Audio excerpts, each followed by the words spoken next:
चिराग पासवान के लोग दावा करते हैं कि सारे सांसद भाग जाएंगे। पार्टी नहीं चला रहे, वो गिरोह चला रहे हैं। कोई अच्छे व्यक्ति नहीं है कि ये जो समय चल रहा है राम हनुमान का, ये जो दिन चल रहा है, इस दिन में आपके राम कहाँ गए? चिराग पासवान और नरेंद्र मोदी के बीच में दूरी हो बढ़ गई है। तो आपको जगह क्यों नहीं मिल रहा, समय क्यों नहीं मिल रहा है? आखिर बात क्या है? आप में दम है भैया तो 40 सीट पे लड़िए ना, क्यों नहीं लड़ते हैं? नमस्कार, भारत लाइव देख रहे हैं आप। हमारे साथ श्री कृष्ण कल्लू जी हैं। बहुत ज़रूरी चर्चा है, इसलिए इनको यहाँ बिठाया गया है और मैं भी साथ में मौजूद हूँ। कुछ बातें बहुत ज़रूरी हैं जिन्हें स्पष्ट कर देना चाहिए। देखिए, बहुत हो गया लोजपा की राजनीति। चाचा किधर जाएंगे, भतीजा किधर जाएंगे, चिराग रहेंगे एनडीए में, चिराग सीएम बनेंगे भाजपा की तरफ से, ये सारी बातें तो हो रही हैं। पशुपति पारस की पार्टी टूट जाएगी, उनके सांसद भाग जाएंगे, ये सब भी चर्चाएं हो रही हैं। दावे खूब किए जा रहे हैं कि ये रहेंगे, ये चले जाएंगे, इन्हें पार्टी विलय करना पड़ेगा। लेकिन पिछले 10-15 दिनों की राजनीति को अगर हम देखते हैं, खासतौर पर लोजपा दोनों पार्टियां जो है उनके परिप्रेक्ष्य में, तो दो बड़े संकेत हमें नजर आए हैं।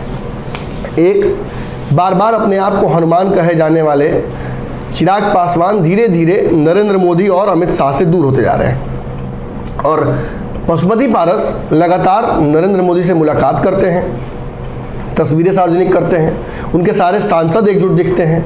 तो जो नैरेटिव चल रहा था उसके विपरीत एकजुट दिखती है पारस की पार्टी, और भाजपा उन्हें भाव भी दे रही है, ऐसा इन तस्वीरों में समझ में आता है। अब दूसरी बात क्या है? दूसरी बात यह है कि जैसे ही भाजपा ने बिहार में सम्राट चौधरी को कमान दी, इस पर दोनों पार्टियों का, दोनों लोजपा का रिएक्शन बिल्कुल अलग अलग था। जहां एक तरफ चिराग पासवान की पार्टी इस पर पूरी तरीके से चुप हो गई, अंदर ही अंदर चिराग पासवान को सीएम प्रोजेक्ट करने वाले उनके प्रवक्ता मुखर होकर इस बात को फिर रखने लगे मीडिया में। वहीं पशुपति पारस की तरफ से एक बहुत सधा हुआ और सुनियोजित बयान आया। इस बयान में उनकी राष्ट्रीय प्रवक्ता देवयानी मित्रा ने कहा कि भैया, अगर सम्राट चौधरी को भाजपा ने आगे किया है तो एक ओबीसी के बेटे को आगे किया है। ऐसे में हम सपोर्ट करते हैं उनका, और हम भाजपा के शीर्ष नेतृत्व से मांग करते हैं कि इन्हें सीएम प्रोजेक्ट किया जाए। तो जहां एक तरफ भाजपा के तथाकथित हनुमान सम्राट चौधरी के आने से काफ़ी हिले हुए नजर आते हैं, वहीं पशुपति पारस भाजपा के इस मजबूत फैसले को और मजबूत करने के लिए नजर आते हैं। अब कृष्णा सिंह कल्लू जी हैं, इन पर अनुशासनात्मक कार्रवाई हुई थी। कुछ दिनों पहले तक चिराग पासवान जी के साथ थे, पार्टी से अलग हट के कार्यक्रम किया, जिसके चलते इनको नोटिस मिला, इन्होंने जवाब दे दिया, और राजू तिवारी जो कि प्रदेश अध्यक्ष है, उनसे इनका 36 का आंकड़ा हो गया। उसके बाद से पार्टी छोड़कर बाहर है। बड़ा महत्वपूर्ण हो जाता है, क्योंकि देखिए, ऐसा नहीं है कि आप बहुत बड़े राजनीतिक विश्लेषक हैं या आप अंदर लोजपा में रहे हैं इसलिए आपको बुला रहे हैं। इस मुद्दे पर आपसे बेहतर कोई समझा नहीं सकता है। दो सवाल मेरे हैं, मैंने दर्शकों से भी बात कर ली है।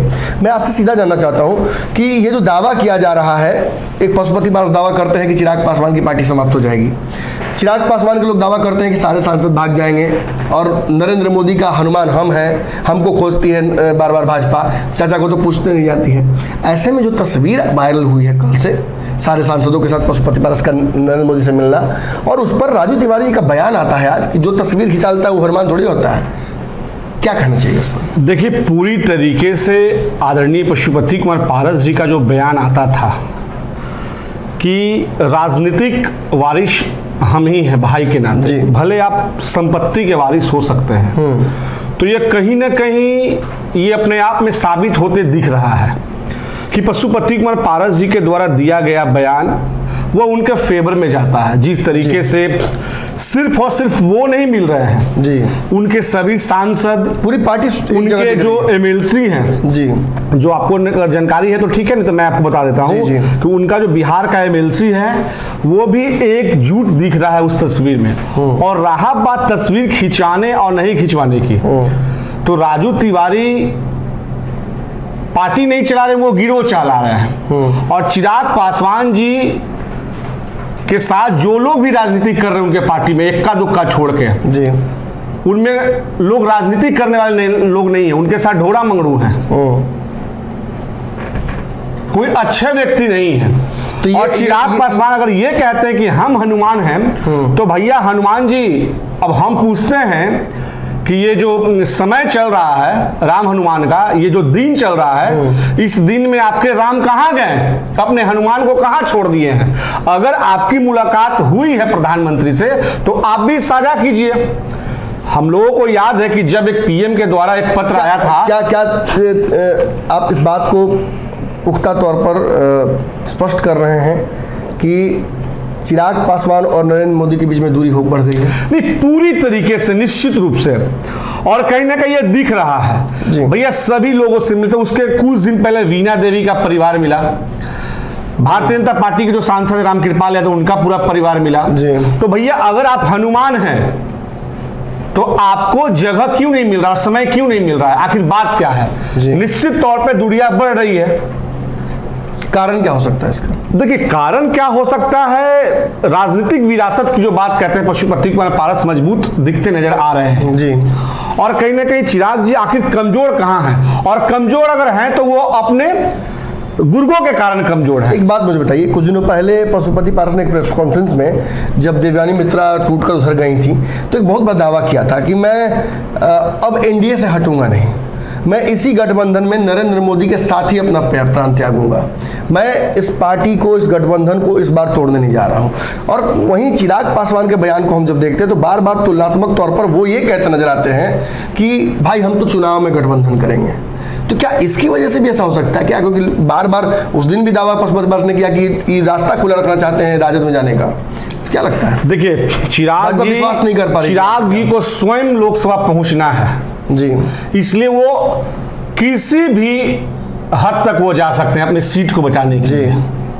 और आप में दम है भैया तो 40 सीट पे लड़िए ना, क्यों नहीं लड़ते हैं? 2020 में आपने बिहार विधानसभा चुनाव में अकेले लड़ने का कार्य किया था जी। उस समय तो आपको एनडीए तवज्जो दे रहा था, एनडीए सीट भी दे रही थी। बहरहाल आपने लात क्यों मारा, और आपके द्वारा ही कहा जाता है कि रेड कारपेट बिछाया गया था। तो आज कौन सा ग्रीन कारपेट बिछा के आपको बुलाया जा रहा है? आज तो ब्लैक कारपेट भी नहीं दी जा रही है, जबकि ब्लैक कारपेट की कोई जरूरत नहीं पड़ती है। तो क्या ये जो पशुपति पारस का स्पष्टवादिता है कि भाई मैं एनडीए के साथ हूं किसी भी शर्त किस पे, और चिराग पासवान की शर्तों की बात बार बार आती है, फिर राजद से जाने की बात आती है, ये भी भाजपा को परेशान कर रहा होगा? नहीं, और जब से देखिए पूरी तरीके से, और जब से सम्राट चौधरी जी भारतीय जनता पार्टी के अध्यक्ष बने हैं और सीएम का जो प्रोजेक्ट बिहार की आवाम कर रही है जी, जब से एक भी लोगों का बयान नहीं आता है सीएम को लेकर के, भैया आखिर बात क्या है? उसके पहले तक एलजेपी आर के जो प्रवक्ता थे, सीएम बनेंगे चिराग, सीएम बनेंगे चिराग, सीएम बनेंगे चिराग, लेकिन अब किसी का नहीं आ रहा है जी। और हकीकत ओबीसी का एक बेटा के नाते, बिहार के एक बेटा के नाते सम्राट चौधरी जी को बिहार का मुख्यमंत्री का दायित्व तो होना चाहिए, उनमें हर वो काबिलियत है और भारतीय जनता पार्टी उनके नेतृत्व में निश्चित रूप से आगे बढ़ेगी, यह मुझे विश्वास है, चूंकि मेरा भी व्यक्तिगत संबंध उनसे जी बहुत ही पुराना है। एक बात मुझे बताइए कि मतलब पशुपति पारस आउट ऑफ द लाइन जाके, ऐसा शायद देश की राजनीति में कम ही हुआ हो कि गठबंधन में सभी लोग मांझी जी तक कहते हैं कि हम, मेरा बेटा सीएम बनेगा, मैं सीएम बनूंगा, लेकिन पशुपति पारस ने उस कुर्सी को सीधे तौर पर भाजपा की तरफ ढकेल दिया और ये कह दिया कि अब तो फैसला आपने अच्छा लिया है, तो क्यों नहीं पशुपति पारस को ही, क्यों नहीं सम्राट चौधरी को ही सीएम बना देते हैं। और दूसरी तरफ हम देखते हैं कि चिराग पासवान की पार्टी एक बधाई तक भी खुलकर नहीं दे पाती है। सोच लीजिए, यही एक बहुत बड़ा कारण है।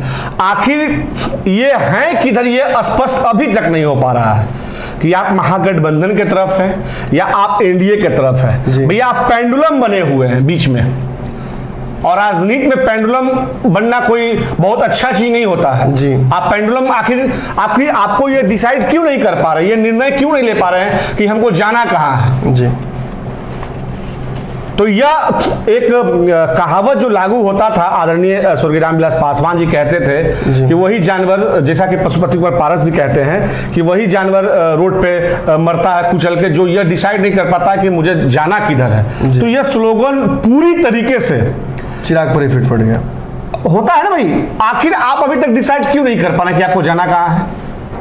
और सबसे बड़ी बात, चिराग पासवान को आखिर समझ कैसे नहीं, उनके जितने भी लोग इर्द गिर्द हैं, इक्का दुक्का छोड़ के नॉन पॉलिटिकल हैं, जिनको राजनीति का ज्ञान जरा भी नहीं है, और उनके प्रदेश अध्यक्ष ऐसा बात बोलते हैं कि भैया फेसबुक के कमेंट में जाके और ये पता लगा लीजिए कि क्या इनका लोकप्रियता। अरे भैया किसी के फेसबुक से क्या वोट बैंक में तब्दील हो जाता है क्या? जी। ये तो मूर्खता वाली बात होती है। नहीं, एक आखिरी सवाल मेरा रहेगा, सम्राट चौधरी का कद बिहार की राजनीति में एकाएक बढ़ा।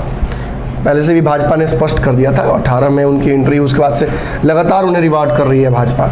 अब ये भी लग रहा है कि कहीं ना कहीं उस माध्यम से उन्होंने सीएम का उम्मीदवार भी एक तरह से अपना दे दिया है। भाजपा कभी स्पष्ट बिहार में नहीं करना चाहती है, तो क्या इसकी वजह से चिराग पासवान की राजनीति प्रभावित होगी?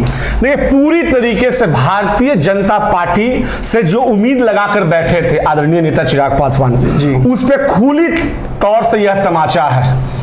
और ये प्रत्यक्ष कीम प्रमाणम, प्रत्यक्ष को प्रमाण की जरूरत नहीं है, ये काफी है। पहले भारतीय जनता पार्टी के बिहार प्रदेश अध्यक्ष, वो अध्यक्ष नहीं है जी, मैं स्पष्ट करूं, वो बिहार के मुख्यमंत्री का चेहरा है जी। वो अध्यक्ष एक रूपी दे दिया गया है पीछे में। हकीकत है कि भारतीय जनता पार्टी ने यह तय कर दिया कि 2025 के जो हमारे मुख्यमंत्री के उम्मीदवार होंगे वो ओबीसी का पुत्र, बिहार का एक बेटा सम्राट चौधरी होंगे, और उनसे बेहतर कोई और हो ही नहीं सकता है। ऐसे में रास्ता क्या बचता चिराग पासवान के लिए? आप तो बहुत दिन तक उनके साथ रह चुके हैं, उनके दिमाग को भी समझते होंगे, क्या फैसला लेंगे? देखिए, हम ईश्वर से लगातार कामना कर रहे हैं कि चिराग पासवान को सद्बुद्धि हो, और एक हम हवन का भी कार्यक्रम करने वाले हैं जी, कि आखिर चिराग पासवान जी की सद्बुद्धि आ कहां नहीं रही है भैया। फेसबुक से कितना दिन और यूट्यूब से वो नेता बने रहेंगे। और भैया मैं बार बार कहता हूं आदरणीय नेता को कि भैया भीड़ वोट में कन्वर्ट कभी नहीं करता है, और भीड़ पे ये पूरा भरोसा जता दिए कि यही भीड़ हमको सब कुछ कर देगा। भैया ऐसा नहीं होता है। तो चिराग करेंगे क्या आप? चिराग जी को पेंडुलम की तरह दोनों दल एक तरह से माने तो लटका दिया, और खास करके भारतीय जनता पार्टी ने इनको स्पष्ट तौर पर यह तमाचा है उनके चेहरे पे कि अब हमारे वो जो ख्वाहिश पाले हुए थे अपने अंदर कि हम भारतीय जनता पार्टी और एनडीए से उम्मीदवार हो जाएंगे। आपके पास ना एक सांसद है, ना एक विधायक है, ना एक सदन का कोई मेंबर है जी, और तो और बिहार का जो संगठन भी है, और जिस राज्य से आप मुख्यमंत्री के दावेदारी ठोकते हैं उस राज्य का जो संगठन है पूरी तरीके से चौपट और फेल है। जी, कृष्णा सिंह कल्लू इन्होंने साफ तौर पर ये बताया कि पशुपति पारस जहां एक तरफ एनडीए में अपना कद बढ़ा रहे हैं, जो फैसले हैं भाजपा के उन फैसलों के साथ खड़े रह जाते हैं, वहीं चिराग पासवान धीरे धीरे भाजपा से काफ़ी दूर होते जा रहे हैं, और शायद अपने ऑप्शंस खुले रखने के चलते भी ऐसा हो रहा है। भाजपा भरोसा नहीं कर पा रही है चिराग पासवान पर। हालांकि भाजपा ने विभिन्न मंचों से ये बात कही है कि चिराग पासवान के साथ है। अब भाजपा चिराग पासवान को फंसाए रखना चाहती है या चिराग पासवान की शर्तों को लेकर भाजपा में अभी भी मतभिन्नता है, ये आने वाला वक्त बताएगा। अगर आपको हमारी खबरें पसंद आती हैं तो इस चैनल को लाइक कर सकते हैं, सब्सक्राइब कर सकते हैं। फेसबुक पर देख रहे हैं तो पेज को लाइक कर लीजिएगा, तो लगातार ऐसी खबरें आपको मिलती रहेंगी। अगर ये वीडियो पसंद आई और वह बिहार के राजनीति और बिहारियत से सरोकार रखेनी तो सब्सक्राइब बटन दबा के चैनल के सब्सक्राइब कर ली। ओजे एगो घंटी बा, ओकरा बटन दबा देला से कुल सटीक और मारक खबर रुआ मुफ्त में मिल जाई। अगर रुआ पत्रकारिता के हमनी के नया प्रयोग में सहयोग कर चाहतानी तो ज्वाइन बटन दबा दी। पेटीएम नंबर नोट कर ली 938681